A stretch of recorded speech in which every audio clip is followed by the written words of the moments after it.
This is the way that we bring it down.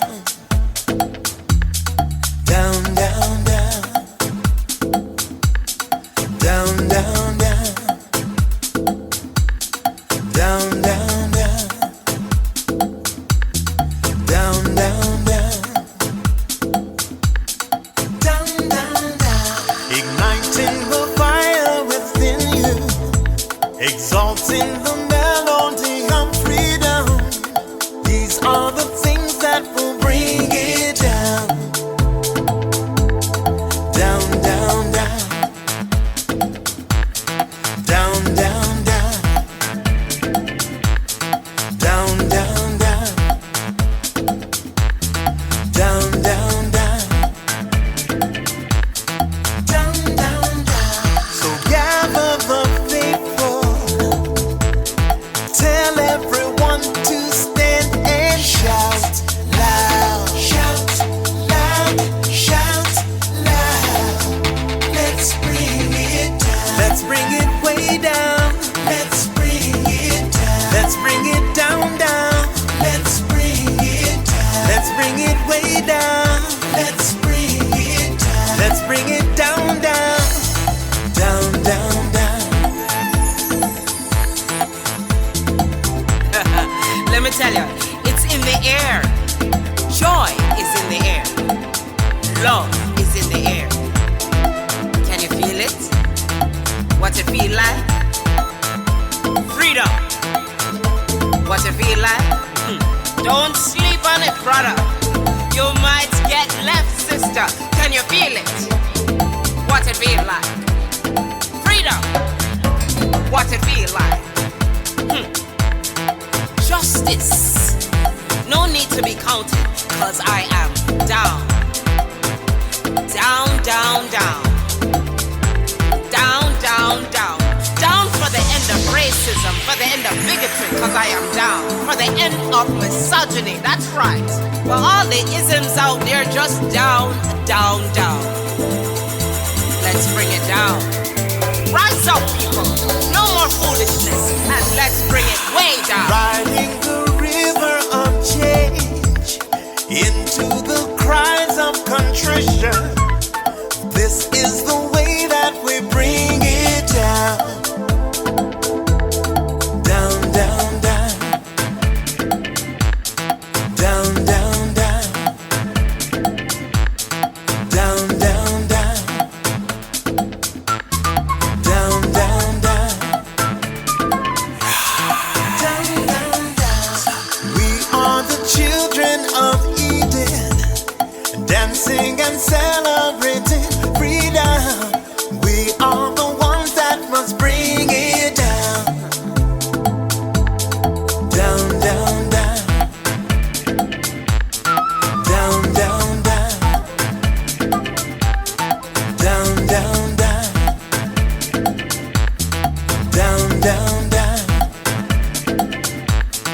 Down, down, down. So gather the faithful. Tell everyone to stand and shout loud. Shout loud. Shout loud. Let's bring it down. Let's bring it way down.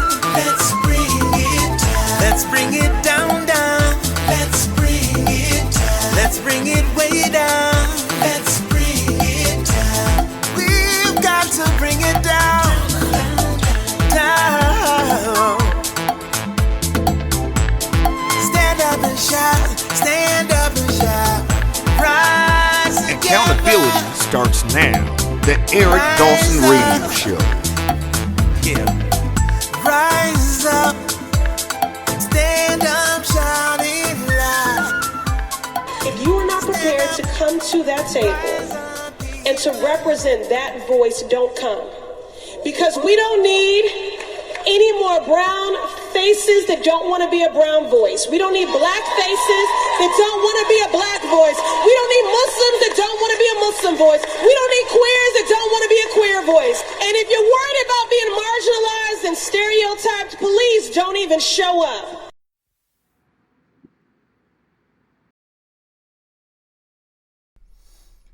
Good morning. Everybody, happy Monday. Welcome to another episode of The Eric Dawson Show.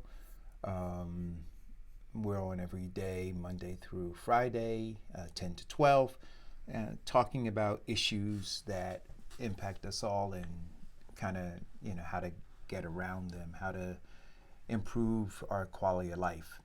The title, if you will, of today's show was Preparing for the Long Haul in the age of COVID-19.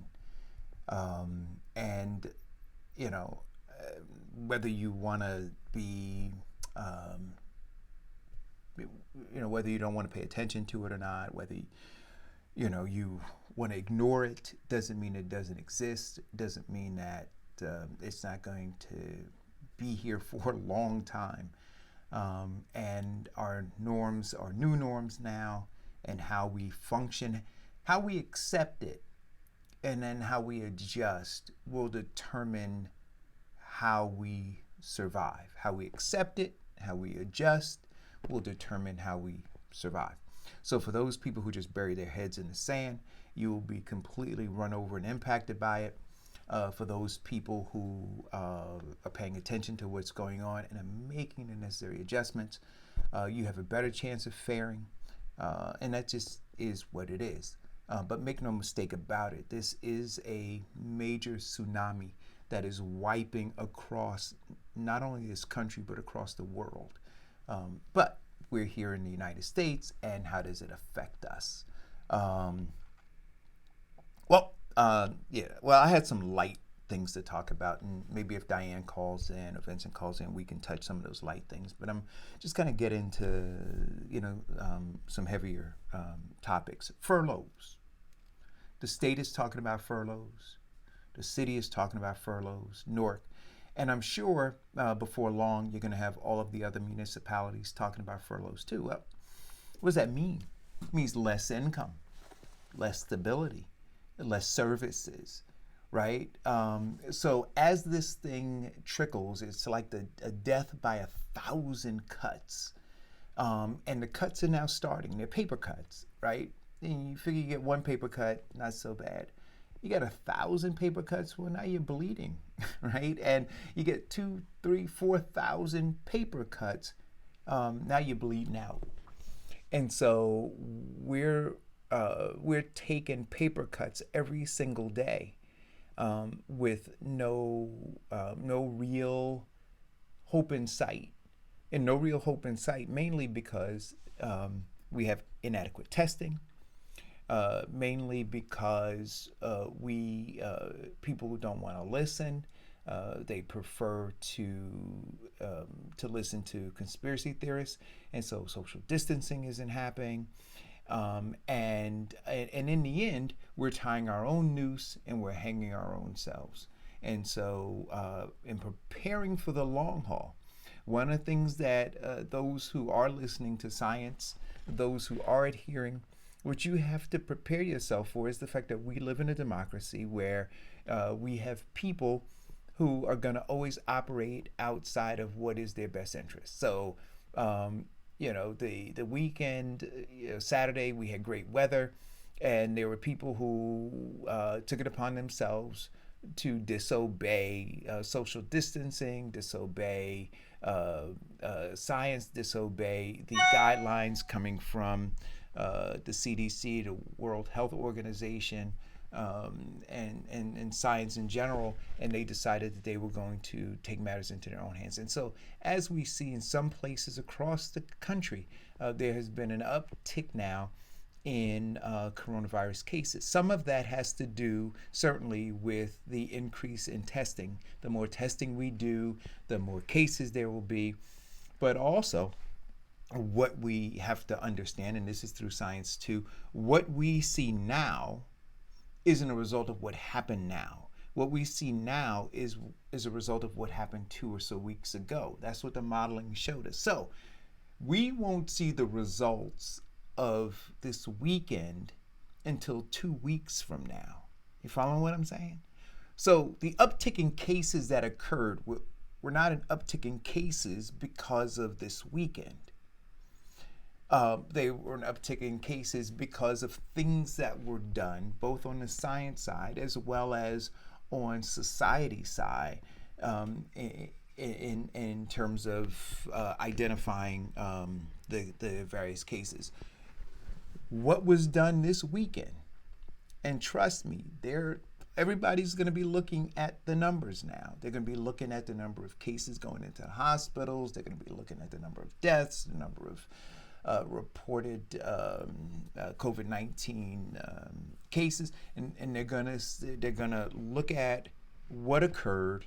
They're gonna look at the lack of social distancing. They're gonna also look at the opening of the parks and the other things, and they're gonna see whether the uptick in all of these other things is directly correlated to the decisions that both the government made, the health community made in terms of guidelines, as well as what the people did. And then they will make adjustments.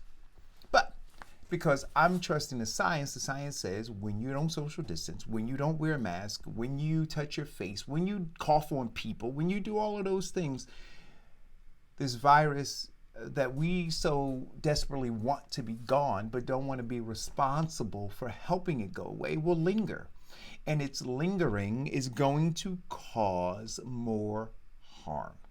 Not just immediate physical harm, but those paper cuts.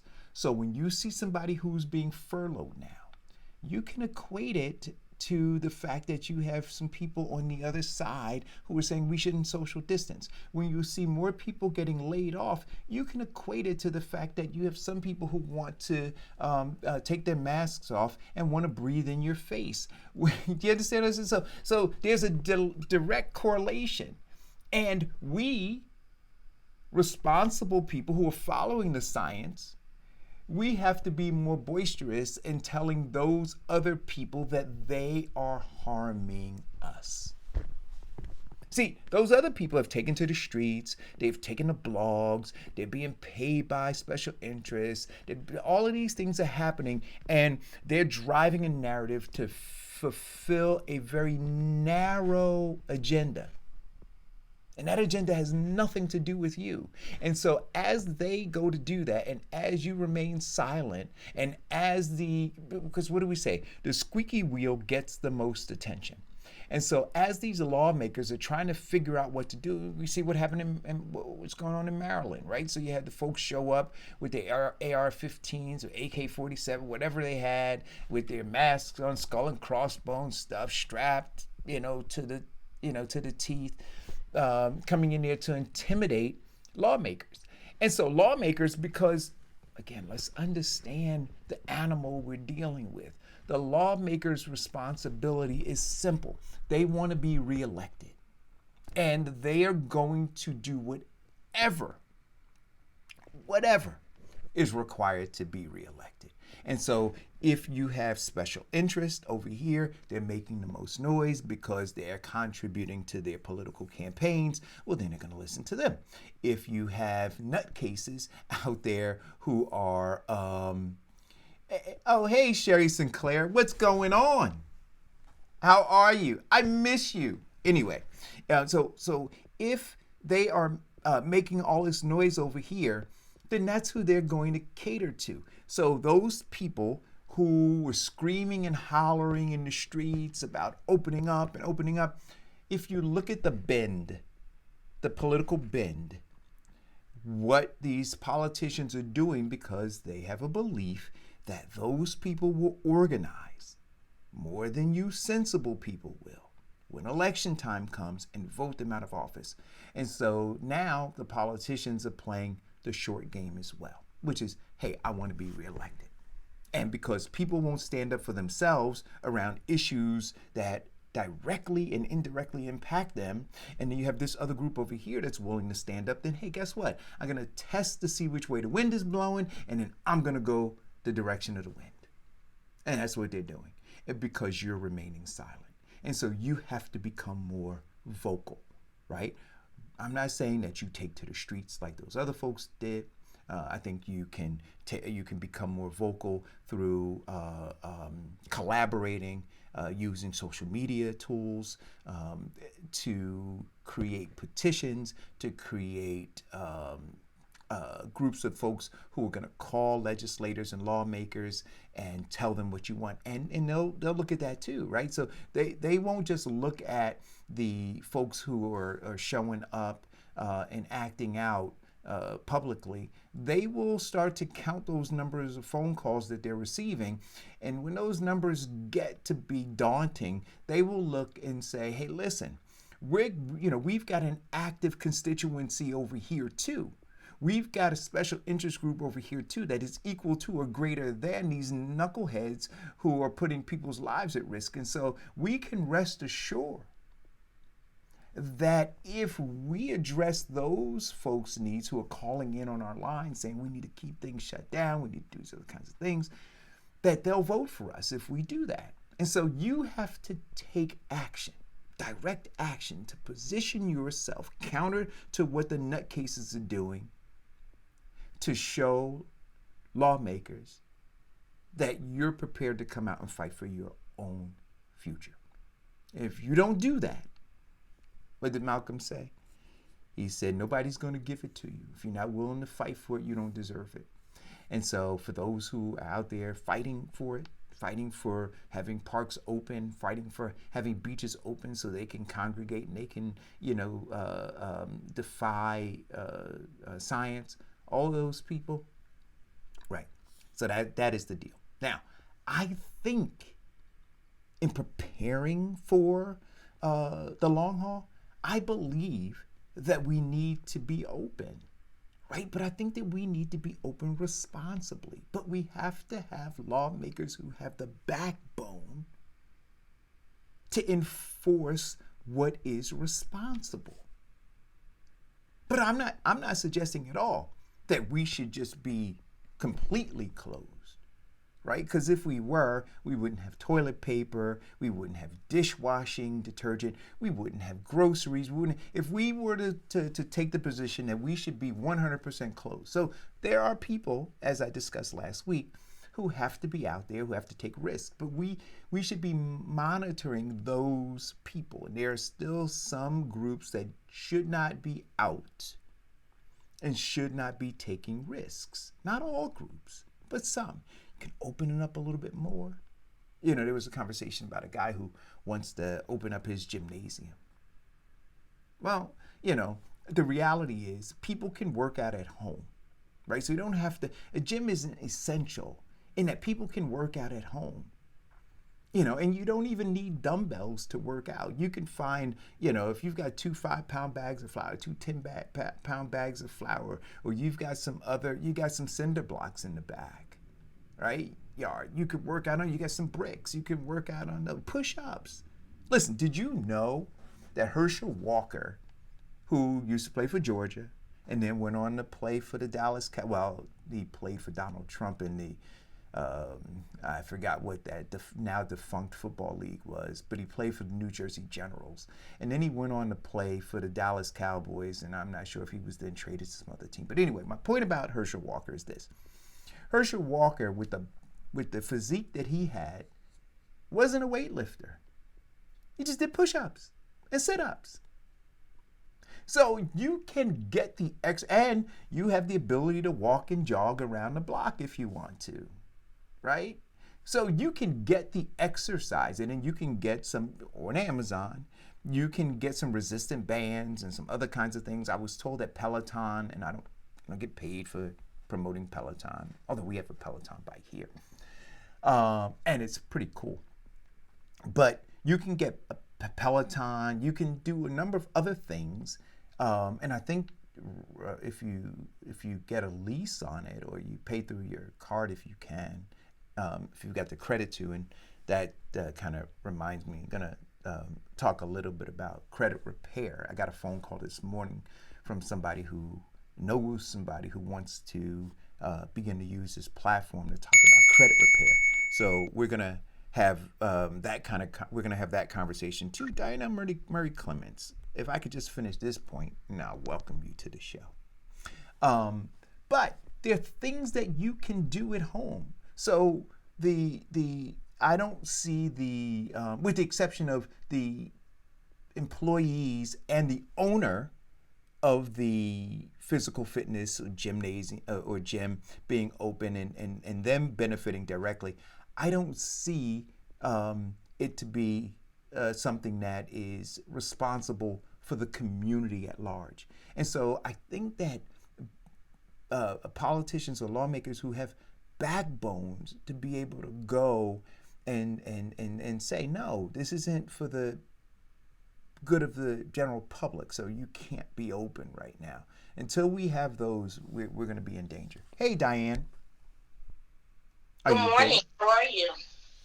I'm well. I'm waiting to get a slice of that pound cake that I. Yes, yes. Diane, well, you know what? As my son called last night, was like, "I'm coming right now to get my piece before it's all gone."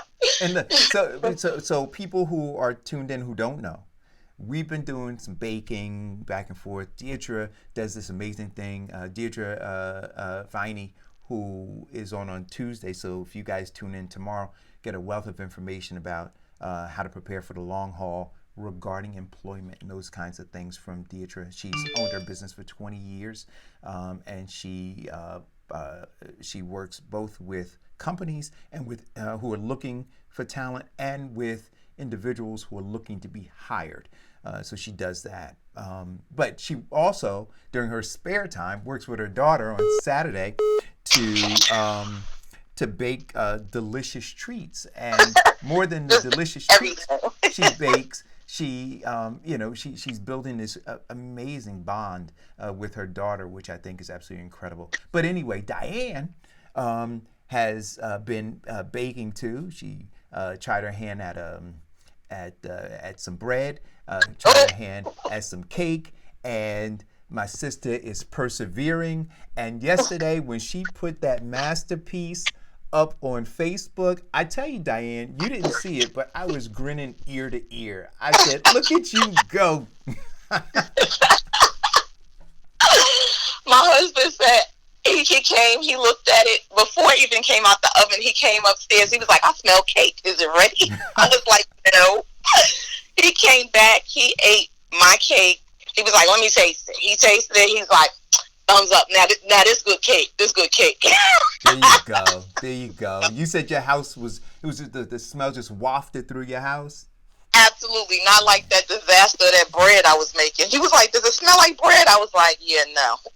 Now, did it remind you, because they say that our olfactory glands are some of the strongest, right, in terms of how they work with the brain and jar your memory. And so did you, as you were smelling the bread, think about your grandmother? Because you said it was her recipe and what the house smelled like. Pound cake, yes, absolutely. Yeah. In fact, somebody said something on Facebook, and I said it actually brought tears to my eyes because it was exactly the way my grandmother made it. I was like, I nailed it this time. Yeah, that is fantastic. We got a call. Call or go. Eric, quick question, and it ties into something last week that Diane asked about schools, and it's applicable to gyms as well. Is there a scientific method or a hypothesis to effectively open up schools? And I guess the same theory could be applied to gyms. I think it'll take a long time for gyms, but for schools, gyms, and the larger New Jersey economy, like the DMV isn't open. Mm-hmm. I have the money to buy a car, but there's no services, there's no state government services open for me to make that next step. Right. How, with your past expertise, without wasting too much time on it, how do they develop a hypothesis? And then, just as it's taught in school, scientific method, my son's in 5th grade, they're using the scientific method. How do they develop a scientific method for a state like New Jersey to begin to responsibly reopen? Well, first, that was my question. And I want to say good morning to you, and I also want to say it's never wasted time, brother. Good morning, Eric. It's never wasted time when you call. You often offer a tremendous amount of insight, and the questions that you ask and the information that you provide when you call in is helpful to us all. So, brother, don't ever consider the time you spend with us to be a waste of time. Let me take a crack at it, and then I ask Diane to weigh in too. I'm going to take a very short crack at it. Testing, contract tracing, and vaccine. Testing, contract. Well, let me add another one. So testing, contract tracing, quarantining, and a vaccine. Now I see something totally different. Okay. And I think, of course, that's important, but I also see that the reason why elected officials are having such a problem trying to figure out what's going on is because they're relying on their own knowledge and not of scientists and think tanks. I think when you look towards opening large facilities back up, and the issue is a virus that can possibly be traveling through the air, the first thing you should be thinking about is how do we purify the air in a particular area. So are we purchasing commercial air purifiers? Are we going to introduce air purifiers that filter through HVAC systems for newer buildings, and then individual air purifiers in each individual room? At what level is that going to help? How long should it be run? And then on top of that, purifying the air, then we implement what you're talking about, Eric, the testing, the quarantine, all of that. But when you open up schools, again, we say this all the time, kids don't understand social distancing. When you have 5 and 6-year-olds, and especially at charter schools, they are programmed different than public schools. When they come into school, they shake the principal's hand. They're constantly shaking the teacher's hand. They want to be acknowledged. They want to be hugged. They do all types of things. They're all within your personal bubble all the time. And this is a normal thing. So I think air purification is one thing that people have to look at to open up these schools. They also have to utilize some of the unused space. I think with some of the school buildings, like the private schools, Catholic schools that have closed, they should be looking at renting those spaces to allocate and move kids around so that they have more open space within the classroom and within an entire building, so it's not overpopulated in classrooms. So when we're talking about 30 pupil per class, we should be looking at cutting that in half to 15. We should be, and what we can't do is we can't do staggered start times and exit times, because parents can't stagger their work time. So the school day has to continue the same time, but I think there has to be more thought and process into, I was reading an article, I think it was in Australia, New Zealand. They were talking about they're going to start taking their kids outside and do more open air classes instead of sitting in the classroom all the time. So I think those are things that we have to think about just in the classroom as well as in warehouses. And when you go back to businesses, going back to that cubicle style instead of that open space style. I think a lot of those workspace places where you could go and just share a receptionist and share a conference room, I think that stuff is going to lose out. They're going to end. They're going to have to go back to individual offices and stuff like that. I think government agencies the same way. There are many government agencies that have private offices. If you go to if you go to the Essex County Surrogate office, they have private offices. They should be in there all the time because they're not really they don't have to interact with the public. They can get everything via mail, and they don't have to interact with each employee because they have their own private office with a door, with a window, with their own air conditioning unit. So there are some things that we are not looking at that we should be looking into. And I think that's the difference. When you are an elected official, I think people the individual as an elected official believes that they know everything, and they don't, because you don't know every industry and every topic, but they put themselves on these platforms that they know everything, and they don't, and we can see it on the local government all the way up to the president, that you don't know everything, and you're supposed to surround yourself with people that understand other industries. So they should be talking to quality control people. They should be talking to the EPA about pollution and stuff like that, because pollution outside is the same that you would be talking about inside, some things and techniques that you should use. And I think until they start doing that, there's going to be people are going to be in fear. So even if they get vaccinated, even if they get quarantined, they're still going to be living in fear because they don't trust that there's no real process out there. And I think that's why people storm Michigan state houses, because they see those leaders, those elected officials, as weak. Yeah, and Diane, you said a lot. I'm going to review the show later on before I take it down. Eric, to something you brought up a few weeks back, you have these different interest groups, and in the non-elected official demographic, the teachers, I heard Diane reference last week, a family member of hers who's an educator, some of my family in the Bronx who are educators, the teachers in New Jersey and New York, there's unreadiness and uncertainty. So we'll just have to observe it, but I appreciate both of your insight. And y'all have a blessed week. You too. We got another caller. Caller, go. All right. Hey, good morning, Eric. Good morning, Diane. Can you guys hear me? I sort of have my mask on. I can. Thanks for waiting. Yep, we can hear you. Well, okay. Now, my thing about, trying to figure out what should open and what shouldn't open, I figured it like this. Shouldn't they have done the contract tracing on the original, previous cases? If we want to know, like, for instance, we don't have too many children and students that have this so far, right? So if the children and the students haven't gotten it so far, they were in the school up until March 12th, right, before the shutdown, lockdown, whatever, stay-at-home orders came into play. So if that's the case, and if they weren't getting it previously, then what is the implication that they would be getting it now? They didn't get it with the original. I'm trying to figure out why they haven't contact traced the original cases. Like, if you want to know where the first 20 New Jersey cases, let's say, right? And then find out if they get it at the similar gym, if they get it at their job, if they get it. That seems to be, for me, a way to find out whether or not which places are safe to operate and which places aren't. Right. Right? We need to know that. I've never heard that. I've never heard that, Planet Fitness was a place where 20% of all the people that went there in the month of, March or whatever, all came down with it. Right? I never heard that, a particular job had an extremely large, outbreak of it.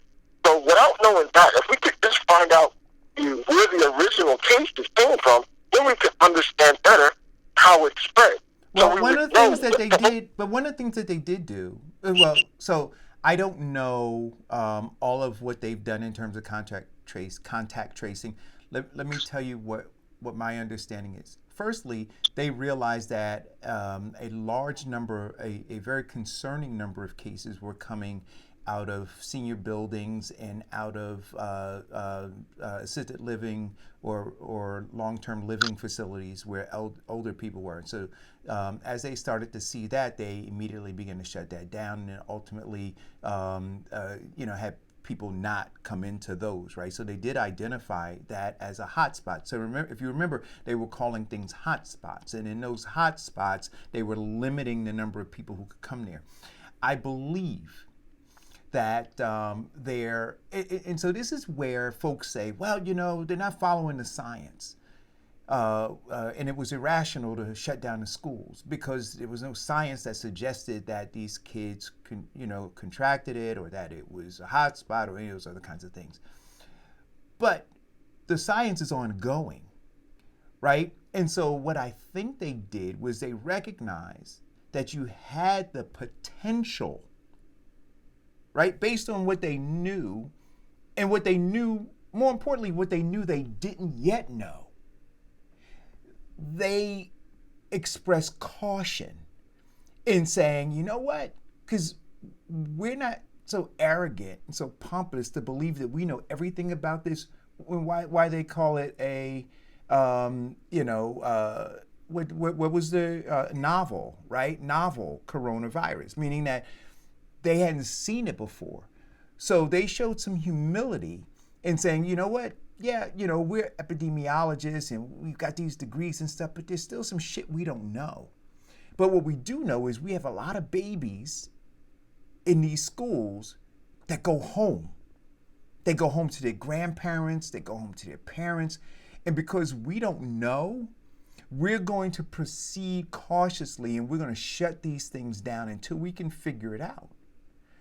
Now, what they're finding out, Farrakhan, is some other respiratory disease may be linked to COVID-19 that's affecting these kids.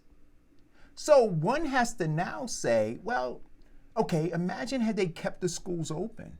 Whatever this thing is that they're investigating now could have had a much greater impact on our young population. So they're still figuring stuff out. Now, contact tracing, the other piece of it is this, and this is why Bill 6666, and like I said last week, and I don't think I underscored it enough, it's not 3 6s, it's 4 6s for the folks who want to attribute it to some demon or whatever. But anyway, part of that bill, is to provide resources. Part of the challenge, Farrakhan, is there aren't enough bodies to get out there and do effective contact tracing. And so by these institutions, especially in underserved communities. Now, and I'll tell you this, when in Fairmount Heights area in Newark, when they were building that 6-acre switching station, and I was working with the Urban League trying to knock on doors to get people to come out to hear about this 6-acre switching station that was going to be plopped down right in the middle of their community, it was hard reaching people. And there were a handful of us. So what they understand is you need more than just a handful of people knocking on doors trying to figure stuff out. And so part of this bill will provide a grant to organizations to be able to hire people. So you have large enough numbers so the data you collect is meaningful. And so there's the contact tracing piece of it. I don't know if that helped you any. Well, I got it, but I sit back and I think you're me being the barber, right? I don't know any barber, not on anything, that have contracted or died from this disease locally, right? And we've all been shut down since March 12th, right? So if since March 12th none of us have died, then I'm saying, well, maybe it's not in the barbershop, right? So why do barbershops have to be closed? Because apparently, if they say that the shutdown or the stay-in-place order is what's open to do it and what's helping to do it. Well, wait a minute. Wait. You just said something prior to the shutdown. But you just said something that I'm going to push back on. So, like I said to you, I had seven of my former high school classmates perish. COVID-19. I've had other people. Wait. I got you. Where's the similarity? Allow me to. Those haven't connected. Allow me to. So, and I've had other people, right? A family member, and some other folks that I know who have perished. I don't know. And then they talked about that degree of separation between the first touch and then how it can, just kind of spread. So I don't know whether or not somebody in the barbershop that came into somebody's barbershop then went to a store and touched something or was in contact with some people, and those people who were in the store left that store and went someplace else. We don't know.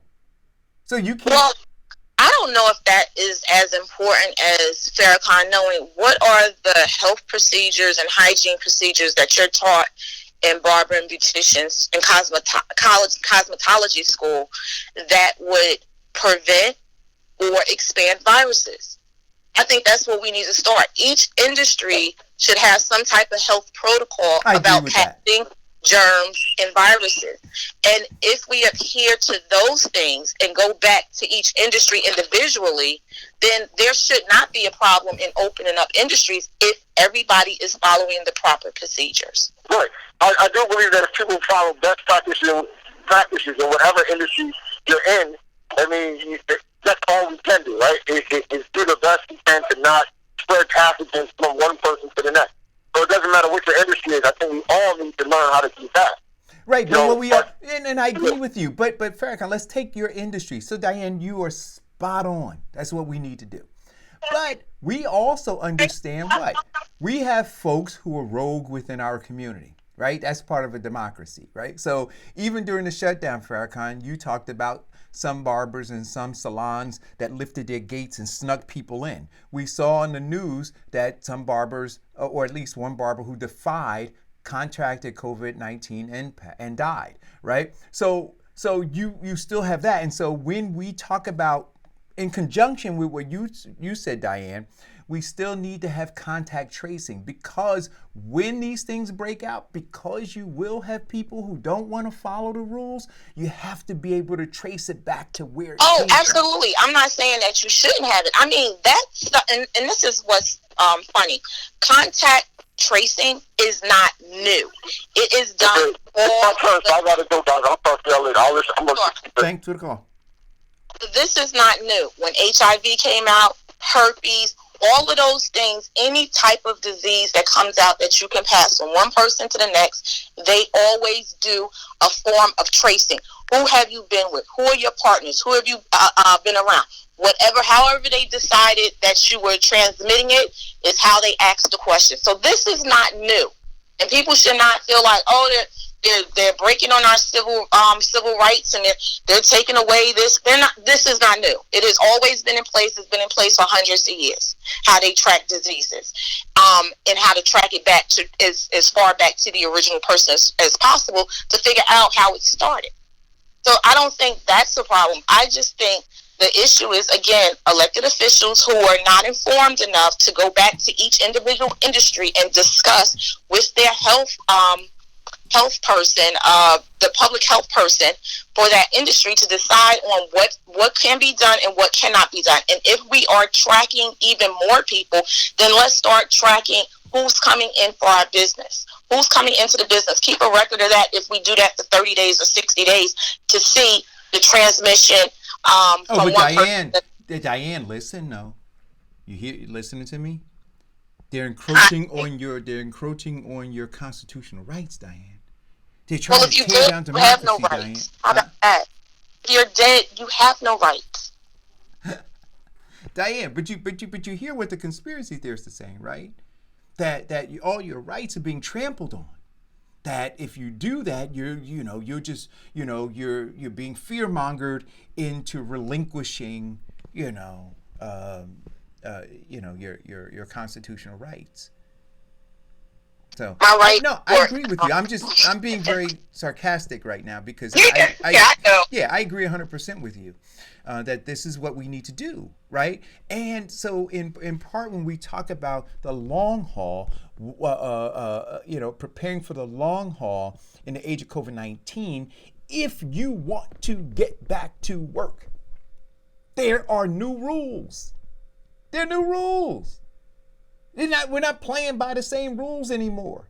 And for all of you who are hurting, do you agree with this, Diane? If you're hurting, you got to look at those people who are obstructionists. And you have to say that they are playing a part in prolonging the timeline to getting to a reasonable place where we can open safely.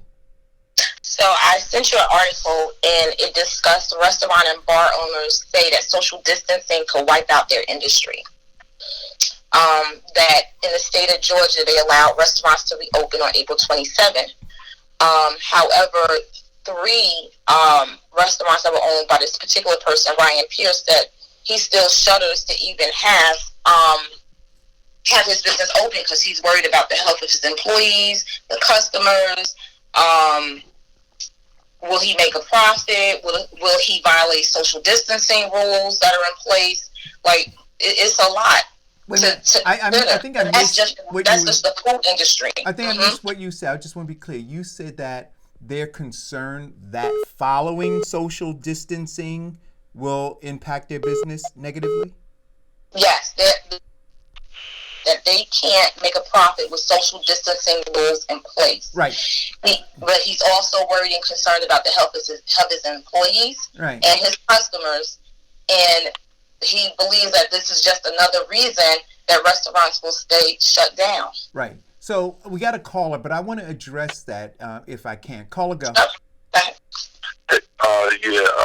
To answer all three questions about opening schools and businesses, and Farrakhan's point of what he haven't heard, because I was listening and reading about the virus in China very early on,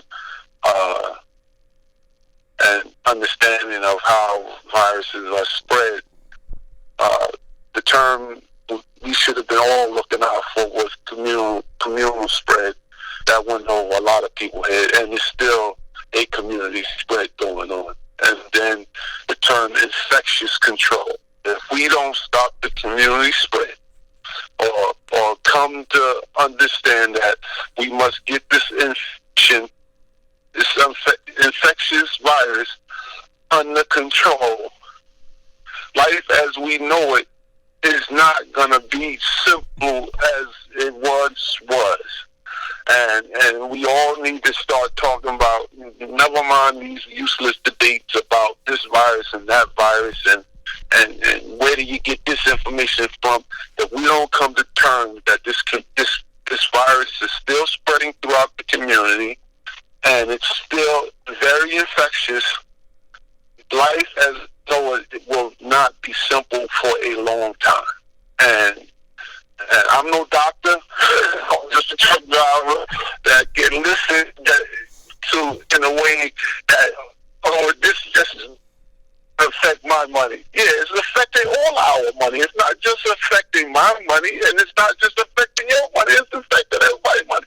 It's affecting everybody's lifestyle.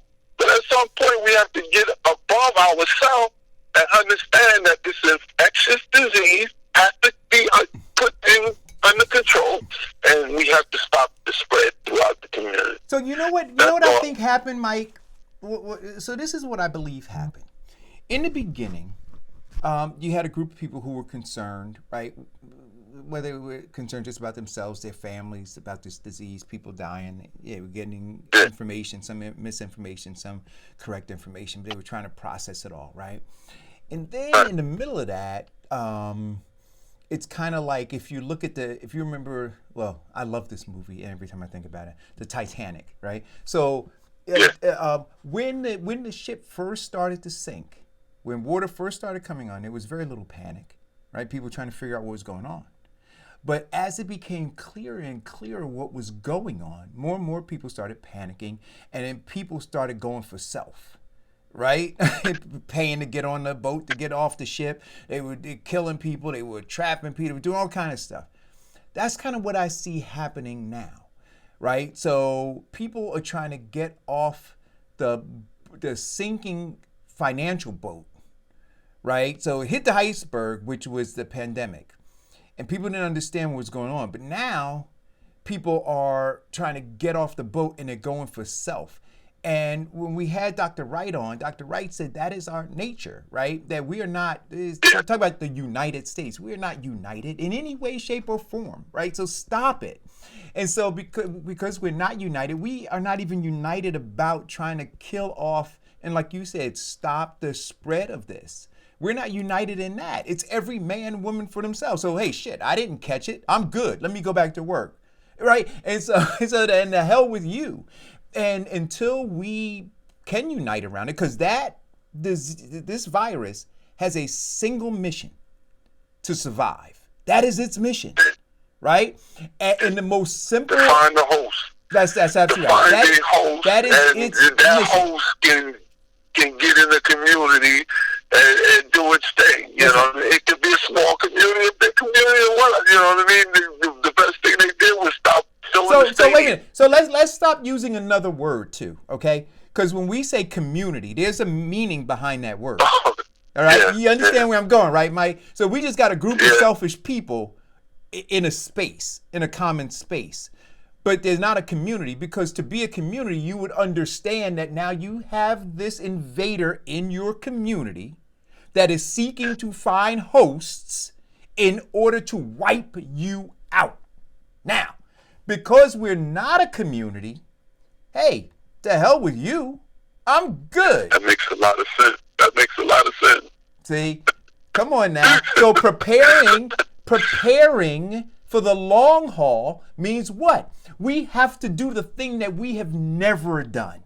We have to become a community. We have to become less selfish. We have to give a damn about the person next to us. That's one of the things that makes our military so powerful, right?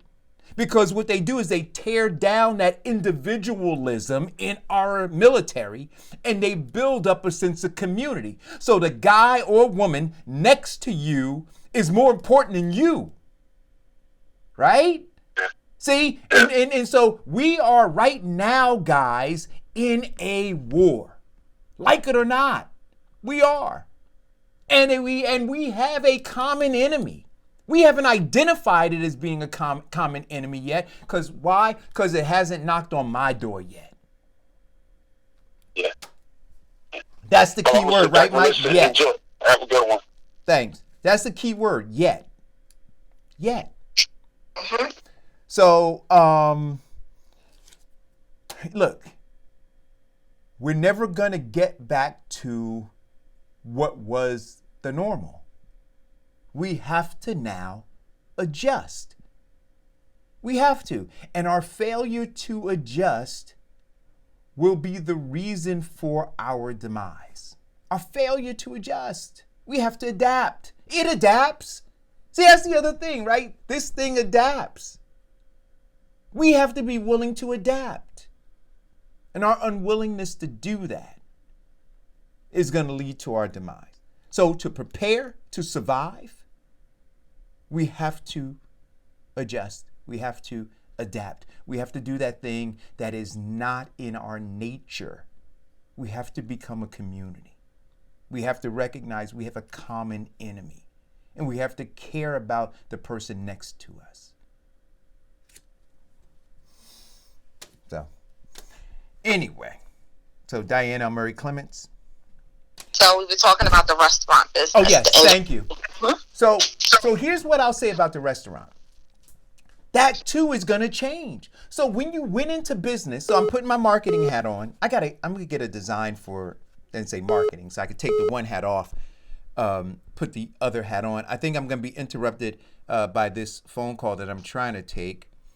And then I'll get back to the, because I like to take the callers, and then I'll get back to the restaurant thing. Caller, go.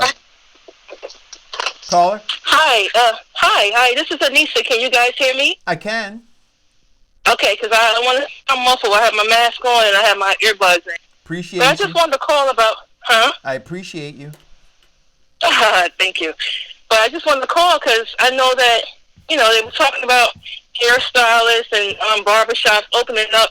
And I'm saying, I've heard some hairstylists say, we're going to check everybody's temperature, make sure everybody wipe down, wear gloves, da-da-da. Okay, cool. How are you going to cut somebody's hair or do somebody's hair from 6 feet away? It's like, I never hear people say this one important factor. You have to wear a mask and stand 6 feet away. So how are you going to do that? How?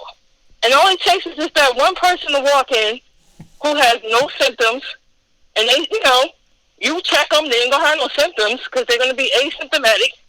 And while you standing over them, they're talking, kikiing, you kikiing with them, and that's all it's going to take. You can't cut or do somebody's hair from 6 feet away, whether you wear a mask or not. And I never hear nobody say that. I hear people say all the time, I'm wearing a mask, they masked up. Yeah, but you have to stand 6 feet away from them. So how are you going to do that? I'm just wondering. Yeah. It's a challenge, right? So what I would say, and I'm not Dr. Fauci, or I'm not a doctor. But what I'll suggest is this: the thinking behind it is, which is why part of what I'm saying is testing, contact tracing, quarantining. All of those things are important, and vaccine, right? So I think that some of those things would address your trepidation.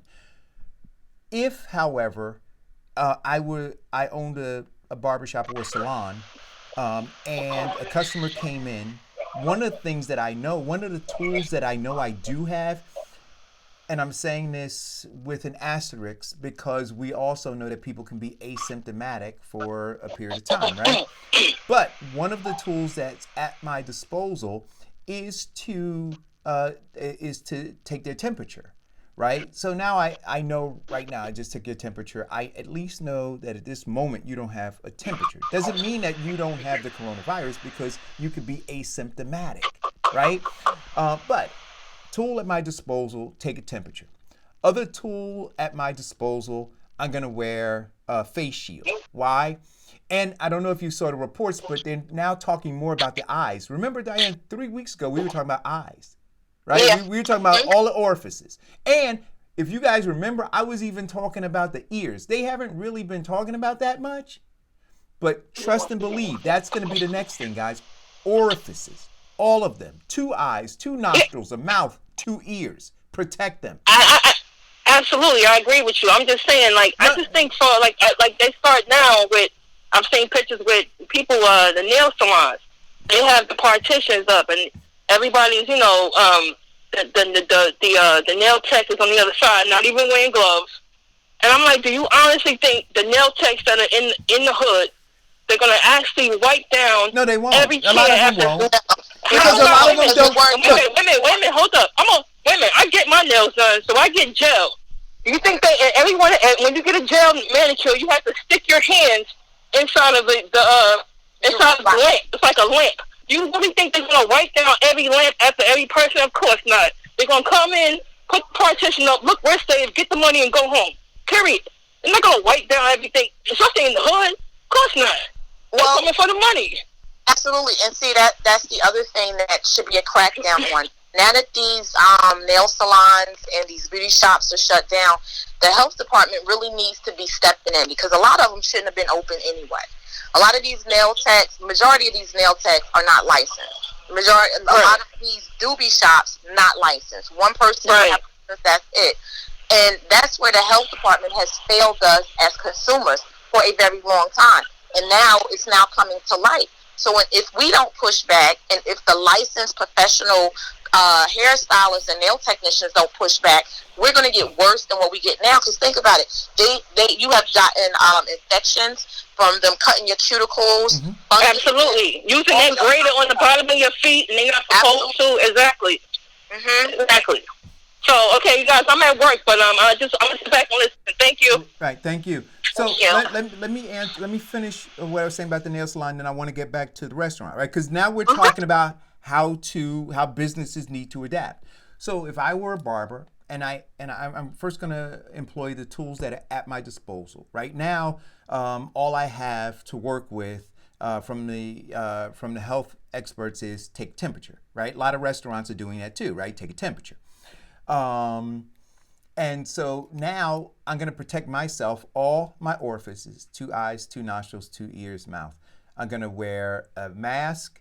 I'm going to wear a face shield. So that protects me. And it also protects my client, right? Right. So now I begin to cut their hair. If they breathe or cough or do whatever it is they're going to do, my orifices are protected, right? If I cough or breathe or something, my client is protected. At the end of that session with that person, and this is what I believe, and again, I'm not a scientist or a doctor, but I believe now, because of how they say the droplets can live on surfaces, including clothing. To prepare for my next customer, I have to change my clothing. So I would suggest, like those jumpers, Diane, right? That zip on and zip off, right? So you have a series of those that you take one off, you put another one on when you get ready to work. Or you can use those plastic covers that they use in the food restaurants. Right. The plastic aprons that you tear off and throw, disposable ones. You got it. But you have to remove whatever outer garment could have gotten droplets on it. You got to remove that, right? Then you change your gloves. You wipe down your face shield with bacterial whatever, a sanitizer, whatever they have that takes care of it. So now you've done that. Then the next thing you have to do is you have to wipe down that entire space that person was in, right? In order to prepare for the next person. So what I'm saying is this, it would be a whole procedure. So wiping, and let's imagine it takes you to do a fantastic job, a perfect job. Let's say it took you an hour or half an hour to wipe it all down. That means you have to space out your clients an hour apart or half an hour, 40 minutes apart to get ready for the next client. So yes, it's going to impact your business. Which is not going to happen because a lot of hair salons now book their clients 15 to 20 minutes apart. So you have people sitting and waiting before they even start to get their service. Right. So what it may also require is retooling how your shop looks, right? So you have a prep area, you have a waiting area, and then you have the area where you're servicing. You understand what I'm saying, Diane? So you have these different stages. Then now you're talking about going back to the state because the state requires 350 square feet for a shop. Right. Under some circumstances, they have been lenient and you were allowed to make it smaller. But that, again, is up to the licensing board to put all of that stuff into place. Absolutely. I agree. But it has to be done. And then here again, guys, is where we have a role to play. So when you see a salon that is not in compliance, right, you have to understand that it's just not their business, right? Because we've operated like, oh, that's their business. Whatever they're doing over there is their business. No.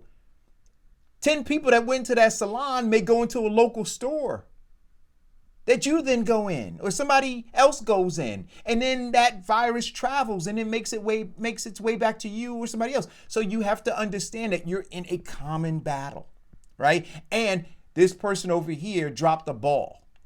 And if we conclude that we're only as strong as our weakest link, then the people who are crawling under the pull down fences and those are the weak links in our community. So we're only as strong as they are when confronting this virus. Now, on to the restaurants. Again, changing. So if you opened a restaurant, this is my marketing hat on, and you did a marketing plan, you did a business plan, and so based on the kind of restaurant, the menu, the area, the income in that area, you were looking at your restaurant yielding $500,000 a year. That ain't gonna happen now. So let's start there, right? That's not gonna happen anymore. So you have to now decide, you have to redo that whole thing and say, given the current climate, given where I am now, because I can't just pack up and move my restaurant, so I'm here, right? It's a brick and mortar. Those people don't have the same disposable income that they had anymore. You have 37 million people file for unemployment. The unemployment rate is 15%. We're not even talking about the underemployment rate. So you got a whole different market that you're operating in right now. You have to identify that. And then once you identify that new market that you're working in, you now have to conclude, can I have a successful business in this market? Because in the other market, you concluded you could, right? You could send your kids off to school. You could buy a nice home. You could buy a nice car. You could buy your wife some jewelry. She could buy you a watch. You could do all those things. That can't happen maybe anymore. Not on the scale it was happening before. So once you do an assessment, right, then you have to adjust accordingly. Trim down your menu. If you had 20 people working, maybe you only got 8 now. Do you understand what I'm saying, Diane? So, and then you've got to adjust it, right? So if you had $30 entrees, you can't have $30 entrees anymore. That's it. But if you're trying to squeeze blood out of a turnip, it's not going to happen. If you try to fit a square into a round hole, that's not going to happen. Your restaurant is a square. We now have a round hole. That's what we have.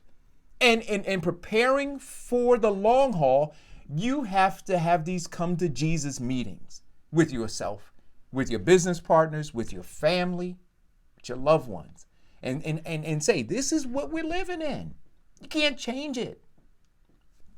So once they do that, some businesses will assess that, or some restaurants will assess they can't be in business anymore.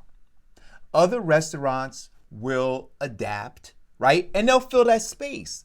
So that's what's going to happen. It's going to be an organic shift. So when that restaurant over there goes out of business, those people who wanted to eat, they go, oh man, I really wanted to go to that restaurant. Well, guess what? This restaurant now, if they were smart, Diane, they would look and say there's a void now, right? There's a void because this restaurant shut down. And then what are these people offering? I mean, what were those people offering that made them successful? How can I, in assessing the new market space that I'm in, provide something close enough to that fits within those people's budgets? And if they can find that, then they'll be successful. Do you understand what I'm saying? Then the other thing that you have to do is this. Don't operate in a bubble, right? Invest a little bit of money in some marketing. Right? Either safely, right? Wearing your mask and gloves and everything. Get some little flyers printed up, and then circulate them around the community with your web address and everything. And then say, hey, listen, we know that everybody's trying to get through this together. We've been a staple in this community for blah, blah, blah amount of time. We're struggling right now, but we want to stay here. Help us help you.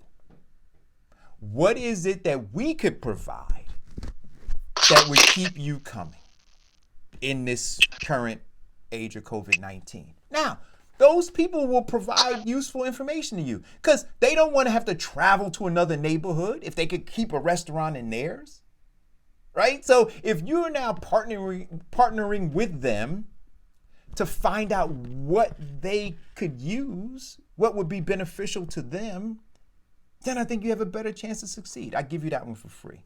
You don't have to pay me a commission to do that for you. But that's what you should be doing. But any restaurant that's saying, God damn it, you know what? I sell the best cuts of Kobe beef, and that's what I do, and I sell lobster and this, that, and the other, and that's the business that I'm in. And you know what?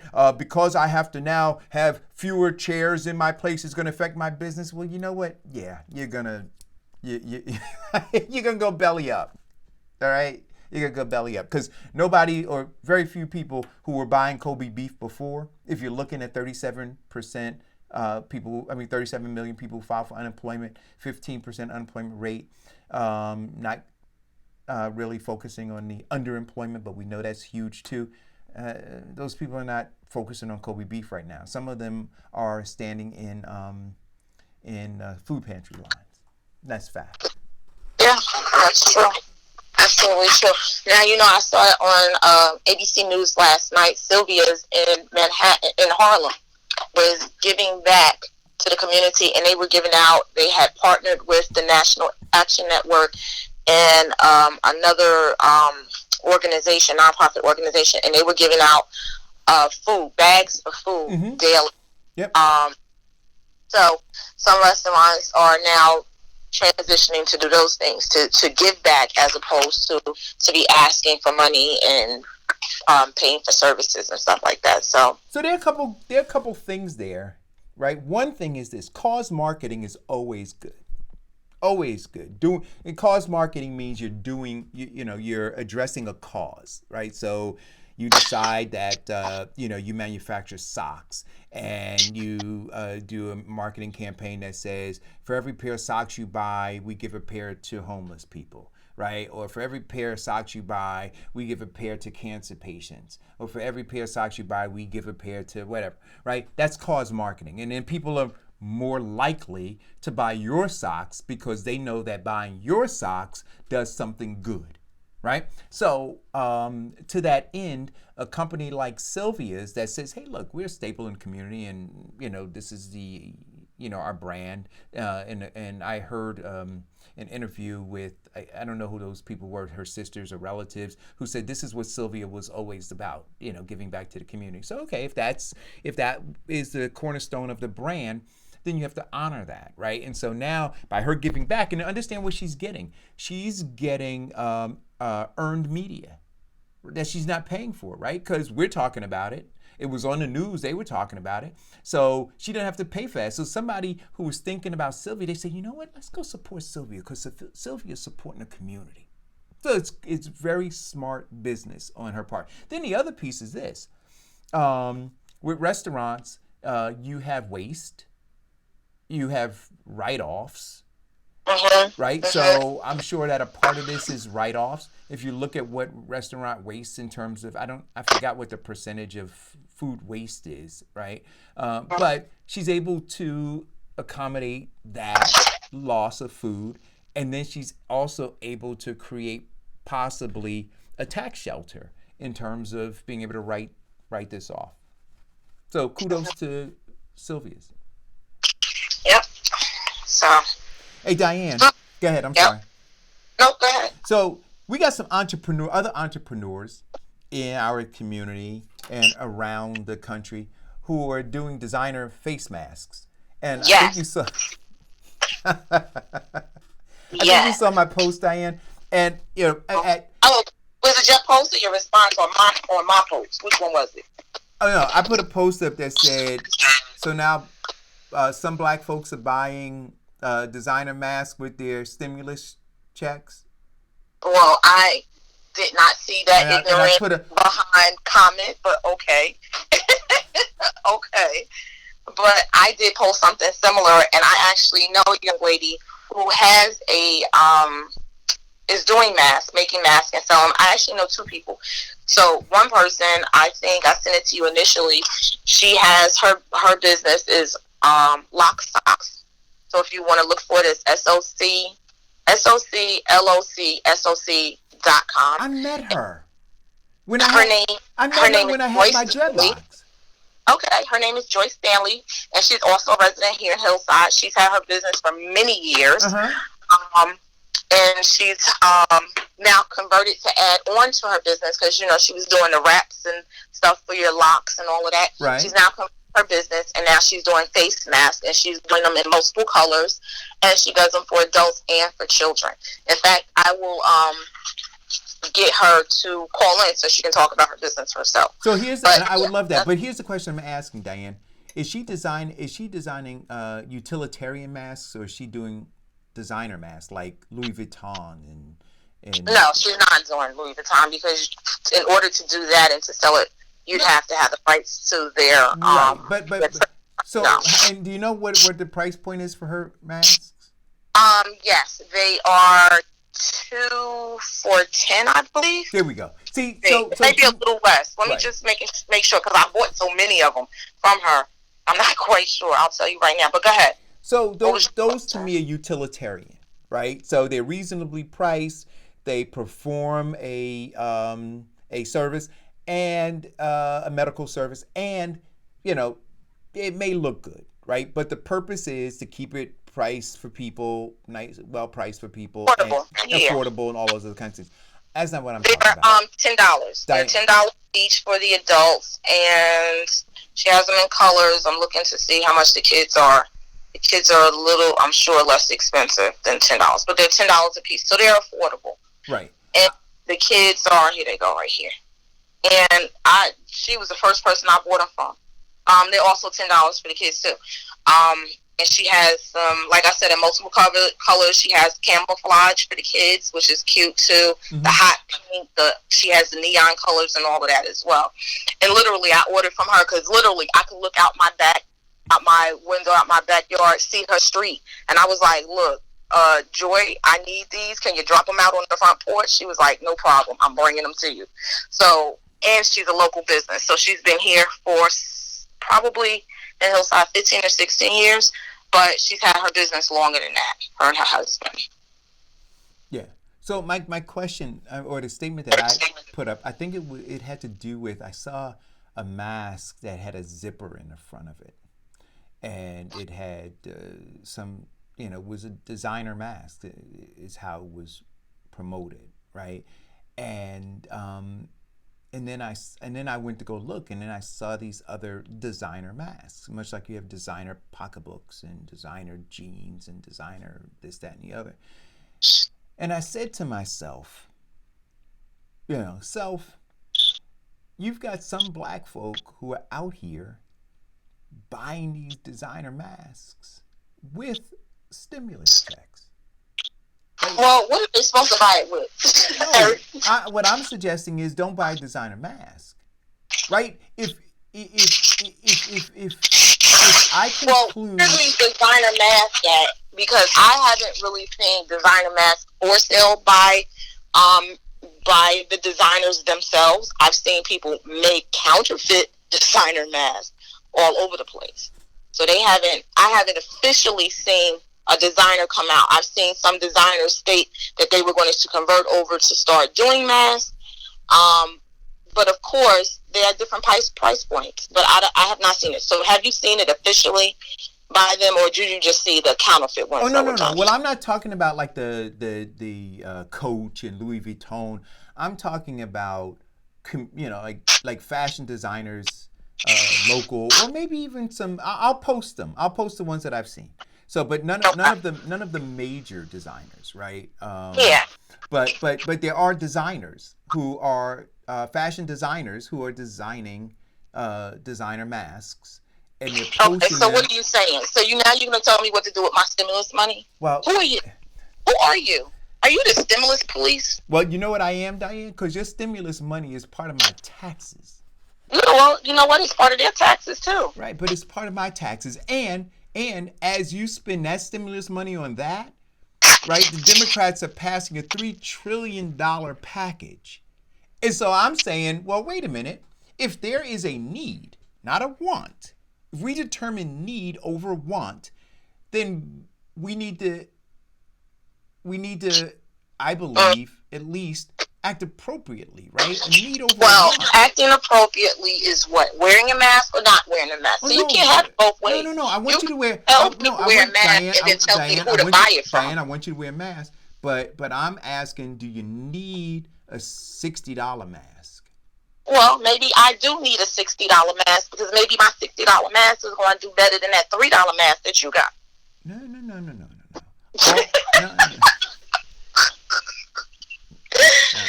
I don't know. I actually have to ask Amina. I don't know how much our mask costs, but she bought it from a local person who also converted into making. But isn't that the whole point, to recirculate the money, the stimulus money, back into the community, back to people who are missing these things? But I think that because didn't we talk about before supply and demand? People can't buy something if there isn't a demand for it. Everybody's price point is different as to what they would pay for something. Like, I may not pay more than $200 for a pair of shoes, where somebody else says, I'm not paying more than $50 for a pair of shoes. The shoes do the same thing for both people. They protect your feet. But everybody's price point is different. Yeah, but Diane, if you needed Congress to pass a stimulus bill so that you could buy, what are those women's shoes that have the red at the bottom of them? Louboutins. Yeah. Christian Louboutins. Right. So if you were to tell me that you needed, my representatives to go and pass a stimulus package so you could go buy those shoes. Well, a stimulus package, and Louboutins, I think the cheapest pair maybe 1,100-1,200. So you're gonna have a very limited quantity to choose. No. I understand. But based on this rationale, the person would say, "Hey, I could only get one pair because I only got $1,200 the first time. So they need to pass a bigger stimulus package so I can get a better pair the next time because my price point for shoes is this." And I think you're exaggerating. Do you think so? Very much so, because people who are sitting back and waiting for a stimulus check are not thinking about no damn Louis Vuitton. No, but they're thinking. They are really thinking about feeding themselves, keeping a roof over their head, and taking care of their kids. Well, people really in survival mode. I do not believe they out there using that stimulus check for frivolous nonsense like that. Well, always a small percentage of people. Well, yeah, I'm not talking about the percentage. Whatever the percentage, I said some.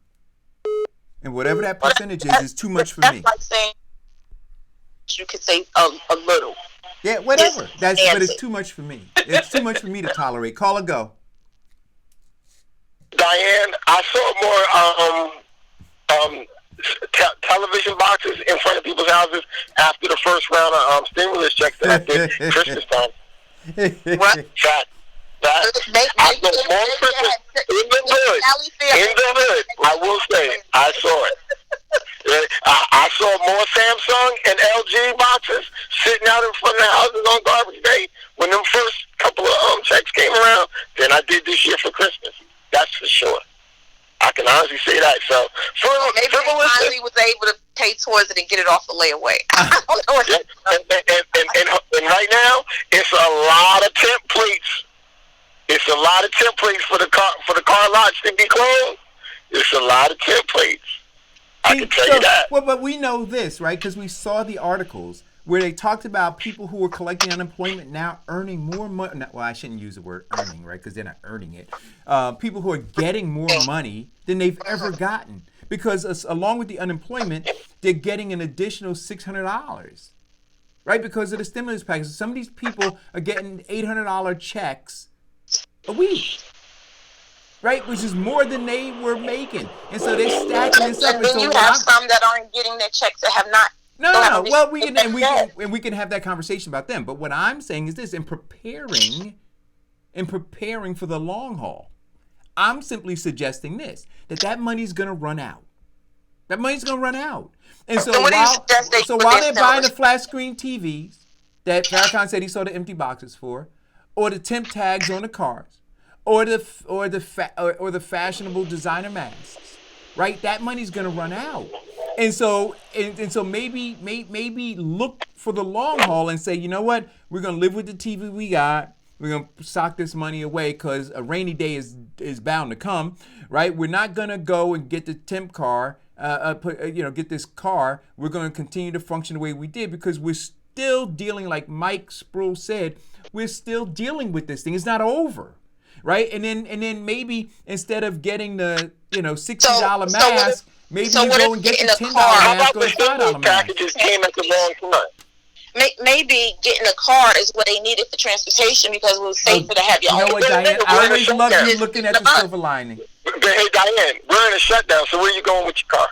Some people are. Here's the 20 thing, right? Check this out. Right, and those people probably already had cars because they had jobs. But I'm not trying to argue with you. But think about this.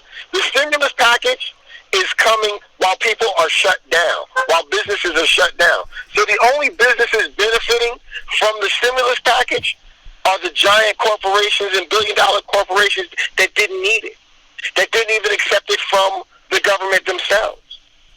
Right? The mom and pops, they're closed. So they won't get the economy stimulus. Right, that's what it is, a stimulus package to boost the economy. When the only corporations getting it are the ones that didn't need it in the first place. Which makes sense. It's coming at the wrong time. Absolutely, which goes back to it needs to come when we open up. Right, when they say businesses can open up, those businesses that were already teetering and struggling can now do business. That's when you send this stimulus package, so they can go back out on Main Street. And put the money on Main Street. Right. So, that makes a lot of sense. And that's why I say when elected officials sit in these positions, they think they know everything, but they have not consulted with anybody about opening businesses safely and using the money, how the money should be used back into the economy, if that's what the main purpose of it was. But if the purpose was only to say, I gave you money because I need your support so I can get reelected, then it did just what it did. Well, that's basically what it was for. It was just to satisfy people, to make them feel like they were given something. Because in the end, for what it's supposed to work for, it really doesn't. Again, Best Buy is open. Walmart is open.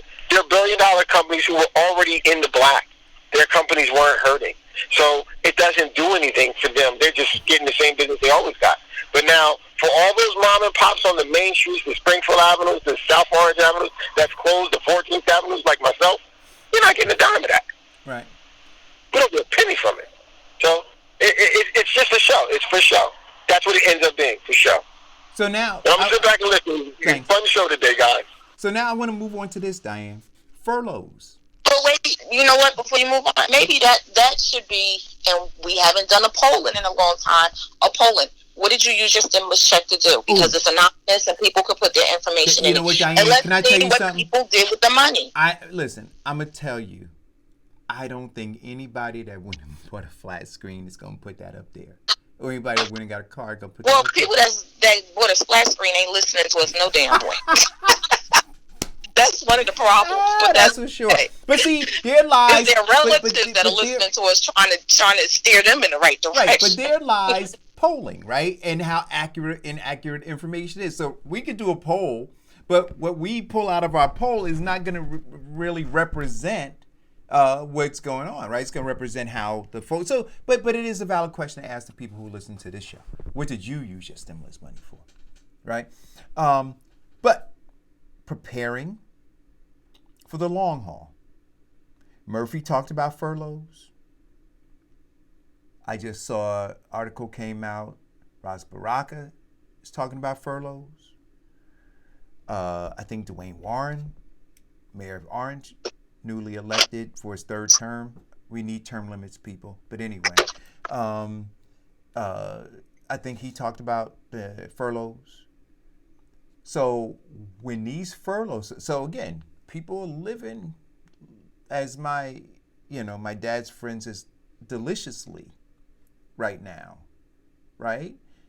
Not a care in the world, because somebody else is fighting to get you a check mailed to you or directly deposited into your account. But are you squirreling that away, understanding that we have a new norm? This is not over by a long shot. And so every dime you get, you're going to need. If you don't need it right now, you're going to need it come November. And so with these furloughs coming, and I understand, that's less income, less support of local businesses, right? So the people who's going to be furloughed out of Newark? So those people who have whatever money they have, those government workers. Because what did we say? So here's the interesting thing. Understand this too. They said the largest employer in America is the government. The second largest employer is the food service industry. Listen to what I'm saying to you. Largest employer, government. Second largest employer, food industry. Food industry is what right now, Diane? Crippled. And so now they're going to furlough people from the largest employer. So in these communities, these municipalities, where people are going to start to be furloughed, they're no longer going to have the money to go to these local stores and patronize them. Right? It's going to be a problem. Maybe you want to go back to the curb and get that box, put that TV back in it, and take it back where it came from. Well, that's if there's a return policy. Oh, a lot of places are saying, no, you buy it, you keep it now. You made that mistake, it's yours. But these are real issues that that folks have. So let's see. Dre Sandrock says the stimulus package helped my business. Oh, so he's weighing in now. So thank you. He said, help my business. We are in IT, and although we remained open, we still lost the business we get from non-essential businesses, which is significant. Well, Dre needs to let us know what his business is so he can get some free advertisements here on the show. So you know what? I want to speak to that. Listen, guys. If you want to advertise, I did get a phone call, and I mentioned, Diane, hopefully we're going to have somebody joining us along with you, talking about insurance and other things, and Deidre talking about employment and other things. We also have somebody else who may be joining us either tomorrow or the following Tuesday to broaden our discussion on financial literacy. But then in conjunction, we also hopefully will have somebody who can talk to us about credit and credit repair and all that kind of stuff. So we're growing. But in the midst of all of this, what we want to do is provide ourselves as a platform to help promote your business. So if you have a logo or you have something and you want it promoted, I'll give you the format and the size to send it to us, because I don't want to do the design work. But I'll post it during the course of the show. We'll create a different screen where on the side of me, I'll have, business is rotated in and out. But we have to do some screening though, Diane, because I think that part of what we want to make sure is that we're not promoting businesses that we wouldn't support, right? Businesses that not. Absolutely. Yeah, good So for we're the going community. to bring in the way we screen our hosts, right? Right. But I definitely do want to do that. I want to be supportive of as many businesses as I can. And I mentioned this before too. And I've gotten a couple people who've called to ask me some, rudimentary advice on how to keep their business treading water. And I've tried to offer that to them. So if you just want to shoot some stuff by me, let me know what your business is doing, what your plans are, and you want to bounce the idea off of somebody. I'm willing to sit and listen and see if I could be helpful. I can't work for you for free, but I guess you would call that like a consultation, right, or something like that. But I'd be willing to just kind of sit and chop it up with you. To see if I can see some real surface kind of stuff that you might be able to augment in order to, keep you going. So I'm happy to do that too.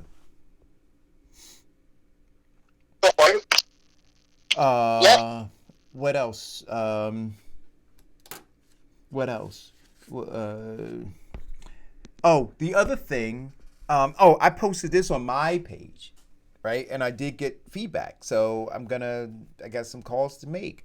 I'm looking for somebody who is either professional in online mailing and logistics. So if you've worked for a company that has an online business and shopping cart, and you've worked on the logistical side of getting their product mailed out, I need to speak to you.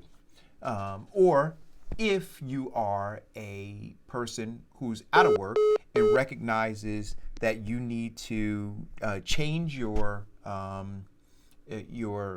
industry because your current industry is kind of gonna get pushed out, and you're eager to learn, then I need to speak to you.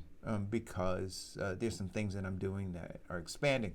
And the position that I'm creating is commission-based, and it's based on online sales that are generated from the work that we're going to be doing and logistically. So reach out to me. I already got a couple people that inboxed me, so I'm looking forward to having some conversations later. Oh, Diane. She says she's got to go. Thank you, Diane, for the time that you spent tuning in. The other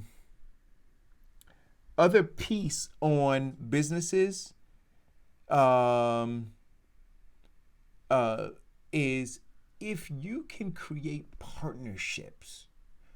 So this coronavirus may have weakened one piece of your business, but the other side of your business remains strong. And you can identify somebody else who can fill that space where your business has been weakened, and you can also fill a space and help them. I think there'd be a good idea to work to try to build those relationships. What else is going on? And you know what? And if I can't, there's a couple articles that I was looking for that I wanted to share with you that Diane had sent off to me. Let's see if I can find the ones that.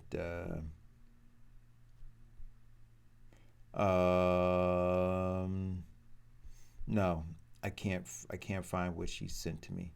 So I'll give you an example of how I'm having to work to rebuild. Oh, there are a couple things that I can give you.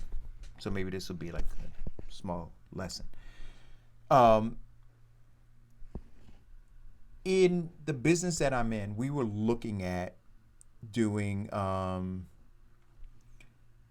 farmers markets, and I had a conversation with a couple businesses, and farmers markets are really struggling right now. And I tried to help some people try to figure out the farmer market space. And what I try to explain to them, so this is just kind of how I would have a conversation with you. So when they called and said, hey, look, these are the people who do the West Orange Farmers Market. They said, hey, look, because of social distancing and all that kind of stuff, we can't do the farmers market the way we used to do it. We want to change the way that we do it. And I said, well, you have to understand the strength of a farmers market and make sure that, whatever it is that you do, however you configure what you're going to configure, you're playing to the strength of a farmers market. And so to me, the strength of a farmers market is this whole idea of getting out and about, right? And, going and getting that great thing, whether it's bread or preserves or whatever you get from the farmer's market, but also going and shopping around, looking at other tables, seeing what other people are doing. And a lot of vendors there, they have, taste samples, right? So you get to do all of that. But all of that usually is in the mind of the person who's gearing up to go to the farmer's market. So that's the biggest strength of the farmer's market. And because of that, our business opted out because a big part of our business is tasting product. So I said, but let's keep going and see how you want to configure this farmer's market. So I said, the way we want to do is we want to do an online store. And we want to have people go to the online store and shop, and then they can go and they can, after they finish, they get a shopping cart, and then they're gonna come on a given Saturday to the farmers market, and they're gonna be in a caravan line, and the different vendors are gonna come up to the cars with masks and gloves on and hand them whatever it is they purchase. And I said that I didn't think that was gonna work. And so they asked me why, and I said, well, again, we're going to play to the strengths of a farmer's market. So if the strength of a farmer's market is socializing, the strength of a farmer's market is smelling the stuff that's being prepared, or tasting the stuff that there's samples for, or interacting with the different vendors to find out about, because they give a little backstory about how I made this marmalade, or how I make this thing, or this is hand woven and we've been doing it for 25 years. And so people are used to that. I said, you're trying to train people differently in a real short amount of space. I said, and I just don't think it's going to be successful. I said, the other piece of it is that when you go to a farmer's market, right, no matter where you enter, you see everything. You don't necessarily know what's over there, but you see that there's an over there. I said, online, you can't see everything. It's what we call above the fold on a website, right? So it's everything. If you're looking on your phone, it's everything you see before you have to scroll. So when you go to their website, and I suggest you do go, and because they're trying, right? So I'm not knocking them. This is challenging. If you go on your phone or on your computer, above the fold, you'll see 4, maybe 5 vendors. But I think they have 50. But when you go there to their website, you'll see 4 or 5, which now requires you to scroll down. And then as you scroll down and see logos of the other ones, you have to hit the forward arrow to get to the next set that are going to be there. And then you have to keep hitting the forward arrow. Or if you know what you're going to search for, you can go and search for it. But a lot of them are new vendors. Like we would have been a new vendor, so you wouldn't have known that we were there unless I did the advertising.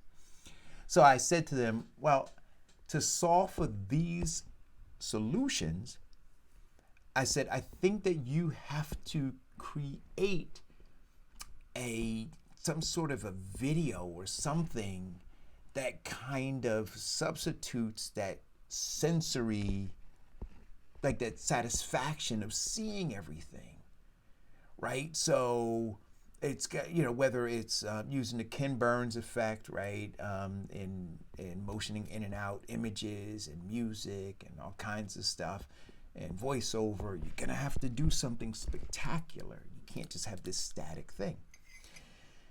And they, convinced me that it would work. But I went to go look, and this weekend we did order something because I also wanted to see what the ordering process was, and it was a little funky. So they have some work to do. But it's, again, them preparing for the long haul.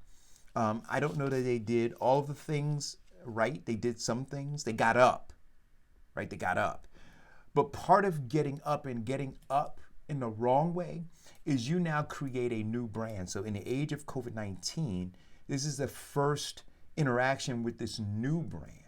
And what I suggested to them, they didn't take my advice, and I didn't charge them for it. It's just kind of, I wanted to see them succeed. Is if you go to this website and you don't have a pleasant experience, then it's going to be hard to get you to go back, because all you can remember is the unpleasant experience you had. And so when they say that, you only get, your first introduction, or what's that saying go? You only get to make a first impression once. So that first impression has to be a great impression. So when you throw something together, sometimes it's worth not putting it together at all, because you spend the money, you spend the time, and then it doesn't work out, and then it's hard to get people back because they identify your brand as being what it is that they experienced. And that is my concern about them now. Diane, you're back.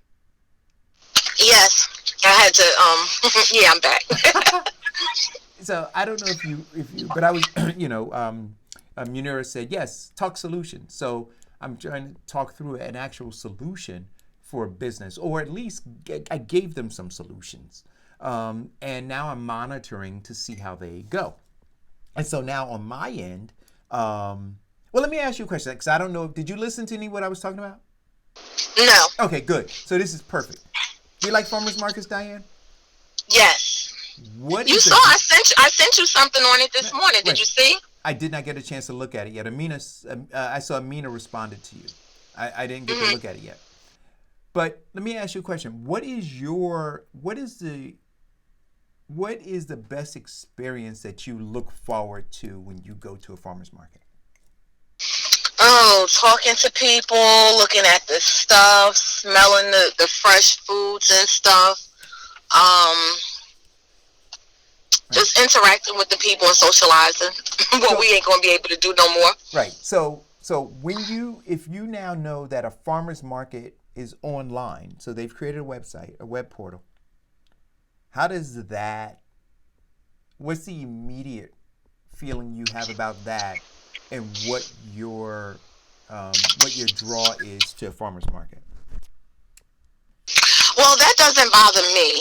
Okay. The only thing that it takes away is the spontaneous action of me running all my errands and doing stuff on a particular day and saying, oh, let me stop by the farmer's market and pick up X, Y, and Z at my leisure at any particular time of the day. I think that changes that part. Oh, I didn't even think about that. But with the online, the way that they have it is which is very interesting.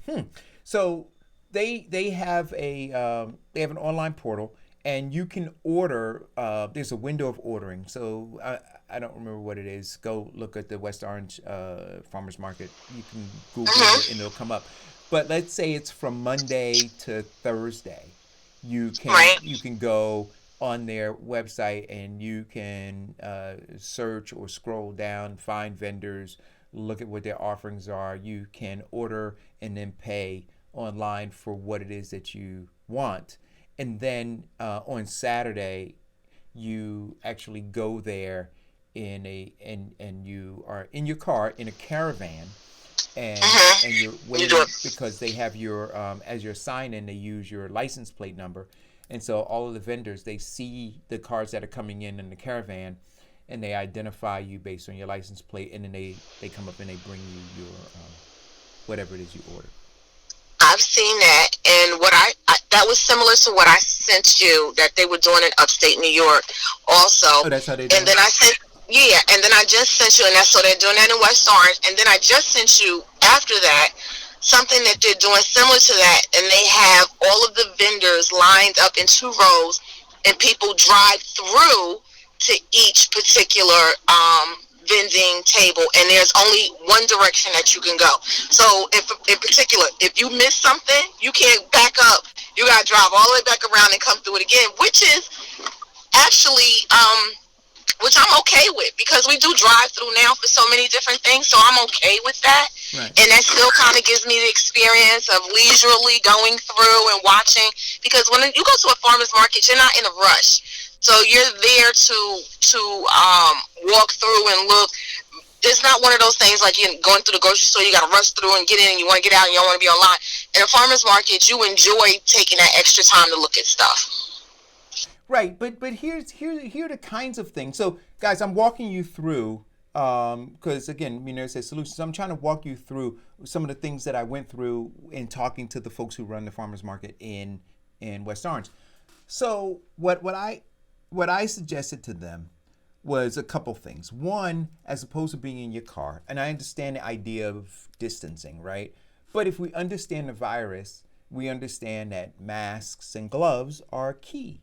And 6 feet. So how can we achieve, again, saying with what you said you love about the farmers markets, being able to smell stuff, taste stuff, smell stuff, can't taste it, but smell stuff, look at stuff, talk to people. So how do we keep that? So I said, being in a car, you can't, but being out, you can. So how do you maintain the guidelines and do that? So the same way the cars are in a line going in one direction, I suggested that there be one direction. Right? One direction. And you can walk. So let's say, so you're walking down and you could have one single line, and then the vendors could be in close enough proximity. So the aisle that you're walking down, you could look left and right. Right? And then you have somebody at the beginning of the gate that are letting people in, spacing them out, much like you see at the grocery stores. So somebody goes, so let's say you walk in before I do. So now you hit the first 2 vendors, then you go to the next 2 vending tables. Now they let me in, right? And like you said, you can't go backwards. You can only go forward. So either you're buying or you're not. But in order to speed up the process, when you're walking through, you don't exchange your money there. You indicate that you want to purchase it, right? And then you give your identifier. So maybe you get a number when you come in. So your number is number 2. And so when you walk in, you say, I want that, I want this, and they start to curate your box, right, as you're going. So there's a concierge service, right, that's curating your box as you go.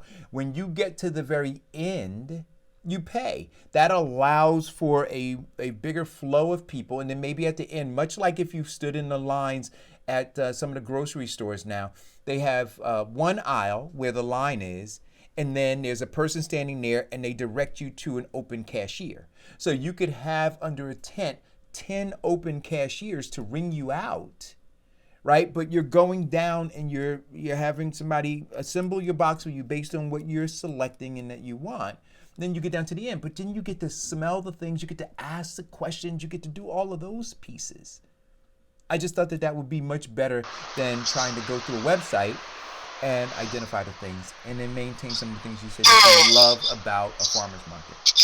I think that was a combination of some of the ideas, and while you were talking, I was thinking now, the other thing that they can do is, you know how they had the greeters at Kmart and stuff? Why not have a greeter that just squirts you hand sanitizer as soon as you come in? Squirt. Everybody gets a squirt. You still get a limited amount of people that come in at one time. And then you don't have to worry about the gloves, because again, the gloves, the transmission of the germs holding onto the gloves and going from one table to the next table to the next table is then creating a transmission problem. Mm-hmm. So why not squirt everybody with hand sanitizer when they come in initially?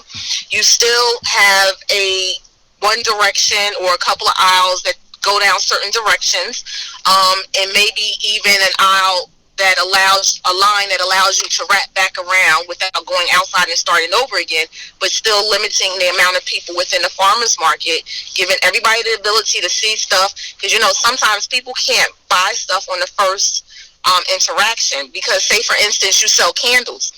Now you got candles at the front of the line, and then 10 vendors down, you got candles again, and they like, oh, snap. But they had them back there at this price, you know. So it's that comparison shopping.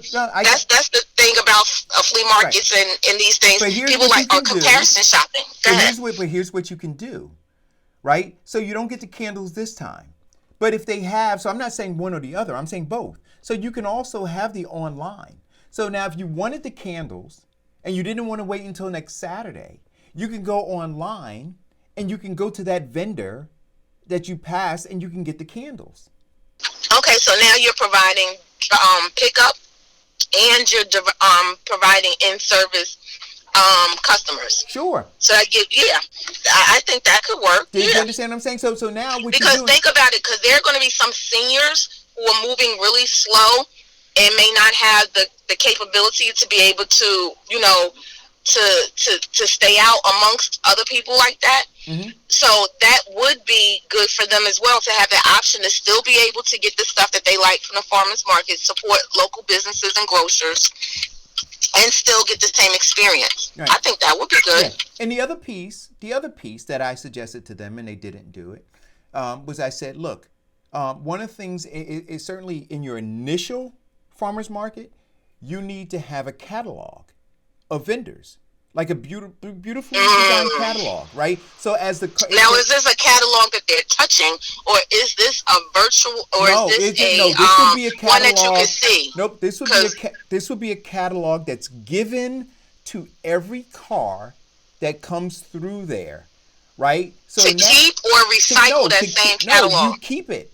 Okay. You keep it, so that way you don't have to go online. Right? It would be almost like a magazine that you can peruse. That would be categorized based on, you know, either alphabetical, right? Not alphabetical in terms of company name, but alphabetical in terms of offering, right? So now if you're looking for candles, you go into C, or you look under whatever, you break it down into whatever categories work for you. You have a table of contents and an index that shows how you broke it down. So now people can go and peruse it. So you're not limited to looking at it on your phone. You've expanded the experience. You know, you understand what I'm saying? So I said expand the experience. Beautifully shot products, because the products play very well into the overall brand of the farmers market, right? So you want beautifully shot products. I had suggested to them, Diane, that you have all of your vendors, and this would just be part of the look. And here, part of their problem was this: they were thinking about making money as opposed to building a brand. And sometimes in building a brand, you're making an investment in a brand, right? So I had said to them, look, this is going to I believe that farmers markets are not going to be what they used to be, but you can carve out a space for yourself now. You could find a product photographer. You could tell all of your vendors, hey, listen, we're going to help with the cost of this, because at the end of the day, it's going to build the West Orange Farmers Market brand, right? We're going to ask you to take over your products to our photographer studio. You just drop them off there. The photographer is going to shoot all of the products so that we have a consistency in terms of look of the product. We're going to have it beautifully designed, right? And people can come to the website and order a catalog. So you can either peruse through the thing, or you could decide that you want to order a catalog. We mail you a catalog. You can pick up a catalog you just pay shipping for the catalog to get it mailed. It's free. You can also pick up a catalog as a customer of the farmers market. Pick one up when you go. And you just have this overall experience, trying to get back to the thing that you said you love, Diane. So you see what I'm doing? So I'm trying to get you back to the space that you love. Anyway, this conversation, guys, I hope it wasn't boring, but it was a conversation that I was having with them, and it's the same kind of conversation, just different if I'm talking to restaurants or if I'm talking to local stores or other kinds of businesses about how to tread water, right? Some of you are not going to be able to swim right now, but if you can tread water, you can save your life. As we look to prepare for the long haul during this age of COVID-19. It goes back to what we talked about before, learning how to pivot. Learning how to pivot, Diane. Well, I got to go. I got an appointment. I'll chat with you. Have a great day. Appreciate it. You got 3 minutes left. Stay on time. I got 3 minutes. Thank you. So Sid Webster says, I have violated this rule in the grocery store, not noticing the arrows on the floor, backtracking because I've forgotten something. So Sid, I think I told this story maybe 2 weeks ago. I was in Walgreens and I had my mask on. If you saw my my respirator mask with the two things on the side, right? I was like geared up. I had my gloves on, I had my mask on, I had my sunglasses on. So I figured that I was protecting myself and protecting everybody else. And I didn't know about these arrows on the floor either. So this woman who's coming in the opposite direction, she just stops as we get to the intersection of the aisle. So she stops as she's looking at me. And I was going to proceed, but I thought it was odd that she came to a full stop and she's literally just staring at me. So then I kind of did one of those shoulder shrugs, like, what?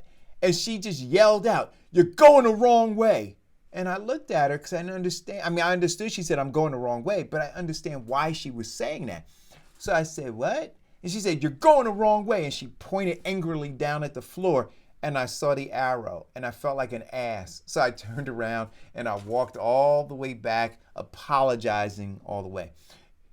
People feel, and they have a right to feel, personally confronted when you are violating these laws. So I'm going to say, guys, follow science, follow the rules.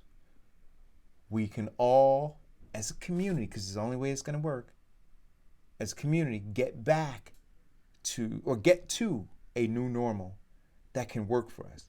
But until we're at odds with each other, as long as we're at odds, with each other, we'll never get to that space, and it will always hinder us from getting to a new normal. Thank you guys for tuning in. Look forward to you guys next week. Please hit the share button.